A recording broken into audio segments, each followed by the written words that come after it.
স্বামীর মৃত্যুর ৩ দিন পরেই মৃত্যু হলো শোকাহত স্ত্রী। মানসিক অবসাদে গত শনিবার আত্মহত্যা করেন শিক্ষক চিন্ময় প্রধান। স্বামীর মৃত্যুর শোকে অসুস্থ হয়ে পড়েন স্ত্রী চিত্রা প্রধান।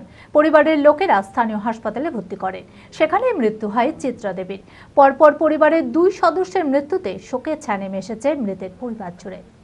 মানসিক স্বাস্থ্যের জন্য সবার আগে যে নামটি মনে ভেসে ওঠে, সুস্থ মনের ঠিকানা মনোবীক্ষণ। যোগাযোগ নাম্বার 7477799516। শামসারগঞ্জের ধুলিয়ান চক্রের গাজীনগর মুষ্টি কমিটি প্রাথমিক বিদ্যালয়ের প্রধান শিক্ষক ছিলেন চিন্ময় প্রধান। বহরমপুরের কান্তনগর এলাকার বাসিন্দা। মানসিক অবসাদে গত শনিবার আত্মহত্যা করেন তিনি। স্বামীর মৃত্যুর শোকে অসুস্থ হয়ে পড়েন স্ত্রী চিত্রা প্রধান।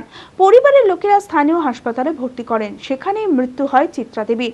পরপর পরিবারের 2 সদস্যের মৃত্যুতে শোকের ছায়া পরিবারে। লীলা হসপিটাল, আ মাল্টি স্পেশালিটি হসপিটাল, 24 ঘন্টা ইমার্জেন্সি পরিষেবা। লীলা হসপিটাল, বহরমপুর, মুর্শিদাবাদ।